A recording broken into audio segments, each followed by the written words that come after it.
Hi everyone, we're going to read the 7th chapter of Sideways Stories from Wayside School, and I'll be excited to see your ideas of what kinds of things are very unexpected about what's happening in this school. So chapter 7 is called Calvin, and there's a picture. Calvin had a big round face. "Calvin," said Mrs. Jules, "I want you to take this note to Miss Zarves for me." "Miss Zarves?" asked Calvin. "Yes, Miss Zarves," said Mrs. Jules. "You know where she is, don't you?" "Yes," said Calvin. "She's on the 19th story." "That's right, Calvin," said Mrs. Jules. "Take it to her." Calvin didn't move. "Well, what are you waiting for?" asked Mrs. Jules. "She's on the 19th story," said Calvin. "Yes, we've already established that fact," said Mrs. Jules. "The 19th story?" Calvin repeated. "Yes, Calvin, the 19th story," said Mrs. Jules. "Now take it to her before I lose my patience." "But Mrs. Jules," said Calvin. "Now, Calvin," said Mrs. Jules, "unless you would rather go home on the kindergarten bus." "Yes, ma'am," said Calvin. Slowly he walked out the door. "Ha ha," laughed Terence. "Take it to the 19th story." "Give it to Miss Zarves," hooted Myron. "Have fun on the 19th story," called Jason. Calvin stood outside the classroom. He didn't know where to go. As you know, when the builder built Wayside School, he accidentally built it sideways. But he also forgot to build the 19th story.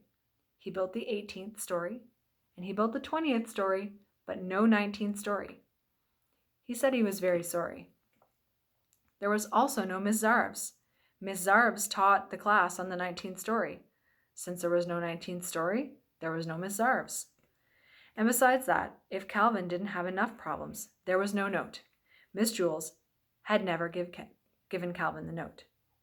"Boy, this is just great," thought Calvin. "Just great. I'm supposed to take a note that I don't have to a teacher who doesn't exist and who teaches on a story that was never built." He didn't know what to do. He walked down to the 18th story, then back up to the 20th, then back down to the 18th, and back up to the 20th again. There was no 19th story. There never was a 19th story, and there never will be a 19th story. Calvin walked down to the administration office. He decided to put the note on Miss Zarves' mailbox. But there wasn't one of those either. That didn't bother Calvin too much, however, since he didn't have a note. He looked out the window and saw Louis, the yard teacher, shooting baskets. Louis will know what to do, he thought. Calvin went outside. "Hey, Louis," Calvin called. "Hi, Calvin," said Louis. He tossed in the basketball. Calvin dribbled up and took a shot. He missed. Louis tipped it in. "Do you want to play a game?" Louis asked. "I don't have time," said Calvin. "I have to deliver a note to Miss Zarves up on the 19th story." "Then what are you doing all the way down here?" Louis asked. "There is no 19th story," said Calvin. "Then where is Miss Zarves?" asked Louis. "There is no Miss Zarves," said Calvin. "What are you going to do with the note?" asked Louis. "There is no note," said Calvin. "I understand," said Louis.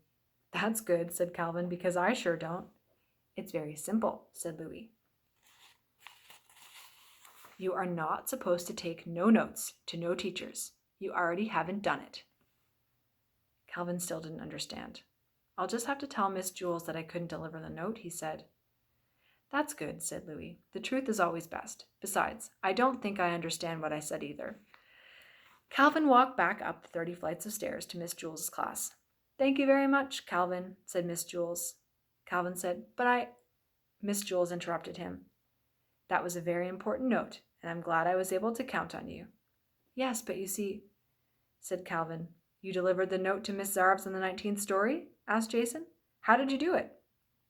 "What do you mean, how did he do it?" asked Mrs. Jules. "He gave the note to Mrs. Zarves. Some people, Jason, are responsible. But you see, Miss Jules," said Calvin. "The note was very important," said Miss Jules. "I told Miss Zarves not to meet me for lunch." "Don't worry," said Calvin. "She won't." "Good," said Mrs. Jules. I have a coffee can full of Tootsie Roll Pops on my desk. You may help yourself to one for being such a good messenger. Thanks, said Calvin, but really, it was nothing. See you next time.